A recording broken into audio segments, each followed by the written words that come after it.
अच्छा, पहले के लोग जानते नहीं है, पहले जो घरों में आजकल तो फैशन की बंदरवाल होती है, दरवाजे पे जो बंदरवाल लोग लगाते हैं, कहीं मोती की लगा रहा है, कहीं काय की लगा रहा है, परंतु पहले जो बंदरवाल होती थी उस बंदरवाल में अगर कई कई कई शहरों में जैसे काशी साइड में तो आज भी जो बंदरवाल मिलती है उत्तर प्रदेश में और चलो तो गुजरात में, तो उसमें इतने बड़े बड़े कांच लगे रहते हैं, दर्पण। उसका क्या महत्व है, उसकी मूलता क्या है? शिव महापुराण की कथा कहती है दर्पण इतना बड़ा ले लो, बंदर वाला अगर दर्पण वाली नहीं तो इतना बड़ा दर्पण लो, हनुमान जी के मंदिर में जाकर, क्योंकि हनुमान शंकर का ही अवतार है, हनुमान जी के मंदिर में जाकर हनुमान जी के उल्टे पांव का थोड़ा सा सिंदूर, चरण का थोड़ा सा सिंदूर एक कागज में लेकर आ जाइए, और हनुमान जी के छोटे भाई, हनुमान जी 6 भाई हैं, उसमें गतिमान, हनुमान जी के छोटे भाई गतिमान का नाम लो, और गतिमान का नाम लेकर उस दर्पण पर सिंदूर से त्रिशूल बना दो, सिंदूर से त्रिशूल बनाकर उस दर्पण को घर के बाहर, दर्पण का मुख बाहर की ओर, ऐसे बाहर की ओर मुख कर कर दर्पण को घर के बाहर या दरवाजे पर, बिल्डिंग पर, ऊपर जाली में, फ्रंट में, कहीं पर भी उसको लगा दीजिए। महाराज केवल शंकर का स्मरण कर कर, गतिमान का नाम लेकर, हनुमान के उल्टे पांव का सिंदूर का त्रिशूल बनाकर जो दर्पण को लगा देता है, आपको 1 महीने के अंदर अंतर मालूम पड़ जाएगा कि पिछले जो महीने निकले हैं उस महीने का अंदाजा लगाना कि घर में लोग कितने बीमार पड़ते थे, और इस दर्पण को लगाने के बाद बीमारी कम हुई कि नहीं हो कम तो ठंडा कर देना, क्या जा रहा है, पर करके जरूर देखना, विश्वास रखकर करोगे, भगवान शिव का अनुमोदन कर कर, भगवान शंकर पर विश्वास रखकर करोगे तो बीमारी घेर नहीं सके। अकाल मृत्यु वो मरे जो काम करे चंडाल का, काल उसका क्या बिगाड़े जो भक्त हो महाकाल का। शंकर की आराधना करने वाला, शिव का स्मरण करने वाला, शिव का निवेदन करने वाला, शिव अर्चना में डूबने वाला, शिव का अनुमोदन करने वाला कभी दुखी नहीं हो सकता। उनका आज तक हनुमान चालीसा पढ़ना नहीं है, आज तक कोई चालीसा, चाहे गायत्री चालीसा हो, लक्ष्मी चालीसा हो, शिव चालीसा हो, पढ़ना ही नहीं आती, बस बैठ गए भगवान के सामने और पढ़ लिया आसन लगा के। नहीं नहीं नहीं, चालीसा पढ़ने का भी एक नियम है, अगर कोई लक्ष्य लेकर पढ़ रहे हो तो उसका एक नियम है। पूरी जिंदगी पढ़ते रहोगे तो भगवान की प्राप्ति नहीं है, पर लक्ष्य लेकर अगर पढ़ा है आसन से, जिस भगवान की चालीसा पढ़ रहे हो उसकी मूर्ति या उसका फोटो आपके सामने होना चाहिए। एक घी का दिया, अगर हनुमान चालीसा पढ़ रहे हो तो या तो घी का दिया जलाओ, वो भी गाय के घी, भैंस के घी का मत जलाना, हनुमान जी कभी प्रकट नहीं होंगे भैंस के घी से। घी का दिया लगाइए अगर चालीसा का पाठ कर रहे हो हनुमान जी का। और बहुत ज्यादा संकट है, बहुत ज्यादा परेशानी है तो हनुमान चालीसा का पाठ करो तो तिल्ली के तेल का दिया लगाओ, काली तिल के तेल का दिया, तिल का तेल का दिया हनुमान जी के सामने आसन बिछाकर। बहुत तकलीफ है तो 3 पाठ प्रतिदिन करो, और एक आसन से जितने समय, 9 बजे अगर आप बैठते हो पाठ करने तो 9 बजे ही बैठना है। 11 दिन तक प्रतिदिन 3 पाठ रोज करो। एक पानी का लोटा, कलश, तांबे का जल, अर्थात तांबे का लोटा हो, स्टील का लोटा हो, तुम्हारे पास जो कलश हो उसमें जल भरकर, एक सिक्का उसमें पटक कर, एक लौंग पटक कर प्लेट से ढक कर रख दो, और प्रतिदिन बस टाइम पर बैठकर पाठ करो। 11 दिन पूर्ण होंगे, जिस कामना से आपने पाठ करा है बस वो सिक्का, वो लौंग कलश में से निकाल लो, जल का आचमन करो, और जिस काम के लिए करा है वो जल उस प्रयोग में ले लो। उस प्रयोग, किसी से बात करने जाना है तो वो जल पी कर जाएंगे, कोई से हाथ मिलाना है तो वो सिक्का, वो लौंग अपने हाथ में रखिए, अपने साथ रखिए। श्री हनुमान जी महाराज का प्रागट्य हुआ।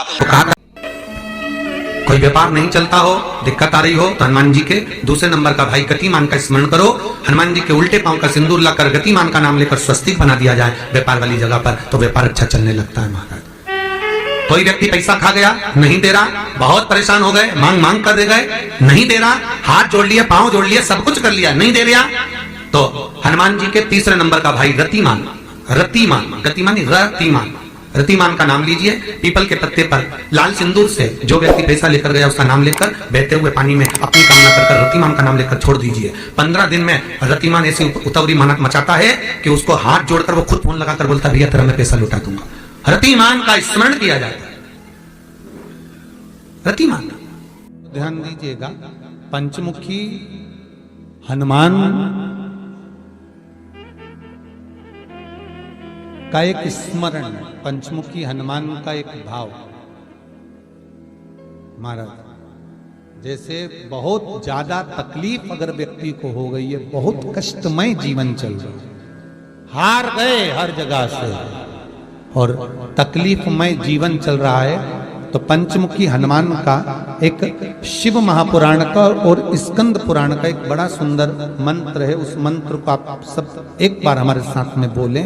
ओम नमो हनुमते रुद्र अवताराय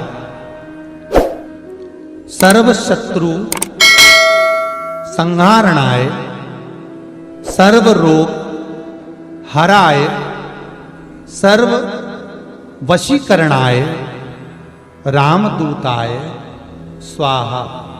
बस इस मंत्र को हाथ में काली तिल लेकर, एक जौ लेकर और गूगल लेकर, थोड़ा सा उसमें गाय का घी डालकर, कंडे को या अग्नि को जलाकर इस मंत्र का 11 बार 21 बार जाप कर कर अपनी कामना कर कर छोड़ दीजिए। कैसा भी रोग हो, बीमारी हो, कष्ट हो, दुख हो, तकलीफ हो, 21 दिन के अंदर वो आनंद आना प्रारंभ कर देता है। इस मंत्र, स्कंद पुराण का, शिव महापुराण का यह मंत्र मूल पंचमुखी हनुमान सुख दे। और एक और चीज याद रखिए महाराज,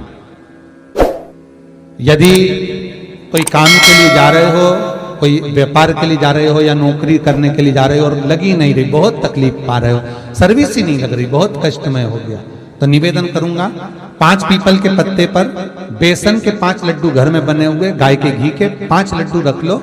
उस लड्डू के बीचों बीच एक आटे का दिया और उसमें तिल्ली का तेल डालकर इसी मंत्र का प्रयोग कर कर पंचमुखी हनुमान का किसी भी हनुमान के मंदिर में जाकर, दक्षिण मुखी हनुमान के मंदिर में जाकर उसको रख कर आ जाइए। इसके बाद आप उस काम के लिए जाइए, आपका काम सफल हो जाएगा। आपको किसी को नहीं कहना पड़ेगा कि हाथ जोड़ना नहीं पड़ेगा, किसी के पांव नहीं पड़ना पड़ेंगे, तुरंत काम होगा। बस इस मंत्र का स्मरण कर कर पंचमुखी हनुमान का भूतेश्वर जो मंत्र है वो सुख देने वाला। श्री हनुमान जी महाराज का प्रागट्य हुआ तो कहा था हनुमान जी 6 भाई हैं। कितने भाई हैं? 6। हनुमान, गतिमान, केतुमान, रतिमान, मतिमान, सेतुमान, ऐसे हनुमान जी 6 भाई। कोई व्यक्ति पैसा खा गया, नहीं दे रहा, बहुत परेशान हो गए, मांग मांग कर दे गए, नहीं दे रहा, हाथ जोड़ लिए, पांव जोड़ लिए, सब कुछ कर लिया, नहीं दे रहा, तो हनुमान जी के तीसरे नंबर का भाई रतिमान, रतिमान, गतिमान रतिमान, रतिमान का नाम लीजिए, पीपल के पत्ते पर लाल सिंदूर से जो व्यक्ति पैसा लेकर गया उसका नाम लेकर बहते हुए पानी में अपनी कामना कर कर रतिमान का नाम लेकर छोड़ दीजिए। 15 दिन में रतिमान ऐसी उतावली मचाता है कि उसको हाथ जोड़कर वो खुद फोन लगाकर बोलता भैया तेरा मैं पैसा लौटा दूंगा। रतिमान का स्मरण किया जाता है। रतिमान, कोई व्यापार नहीं चलता हो, दिक्कत आ रही हो, हनुमान जी के दूसरे नंबर का भाई गतिमान का स्मरण करो। हनुमान जी के उल्टे पांव का सिंदूर लाकर गतिमान का नाम लेकर स्वस्तिक बना दिया जाए व्यापार वाली जगह पर, तो व्यापार अच्छा चलने लगता है।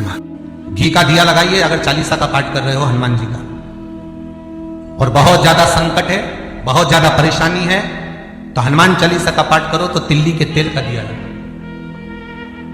काली तिल के तेल का दिया, तिल का तेल का दिया हनुमान जी के सामने आसन बिछाकर, बहुत तकलीफ है तो 3 पाठ प्रतिदिन करो और एक आसन से जितने समय 9 बजे अगर आप बैठते हो पाठ करने तो 9 बजे ही बैठना है।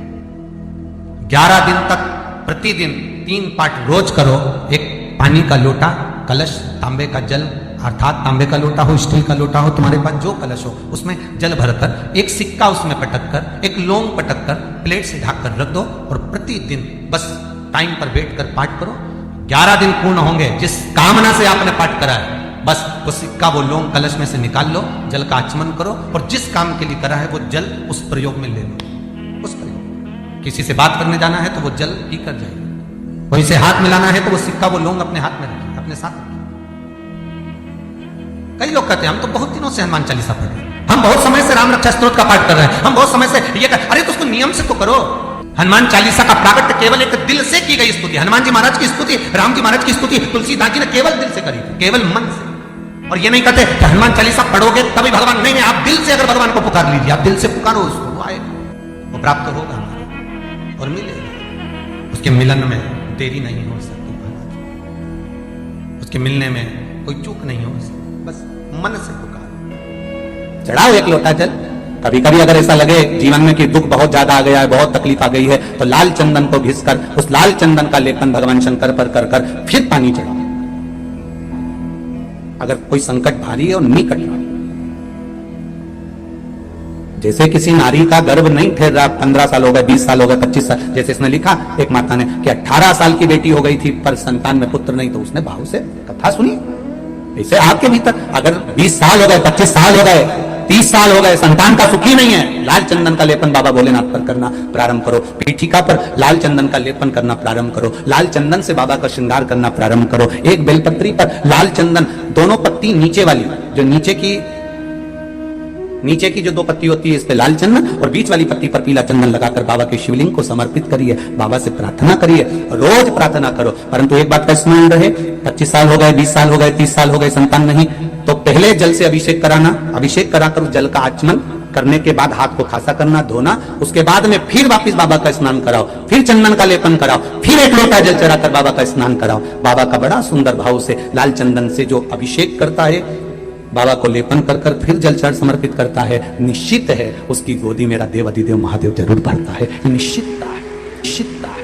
हम तो बेटियों से वेद करते हैं, जिसका विवाह नहीं हो रहा हो, 25 साल, 30 साल, 27 साल, 28 साल, 32 साल, 40 साल हो गए, नहीं हो रहा बेटा बेटी का विवाह, उसे लाल चंदन का प्रयोग अशोक सुंदरी वाली जगह पर 7 बिंदी लाल चंदन की लगाकर 7 बेलपत्र 7 बिंदी पर रखिए और महाराज अपनी कामना कर कर भगवान से आइए, बाबा देगा, करेगा, 3-4 महीने में विवाह पक्का करेगा। ये लाल चंदन की महत्वता है। शुद्ध रोग बढ़ गया, बेलपत्री के वृक्ष के नीचे दीप लगाना प्रारंभ करो। बाबा से विनती कर कर घी का दिया लगाइए बेलपत्र वृक्ष के नीचे, बाबा से निवेदन करिए, रोग निवारण।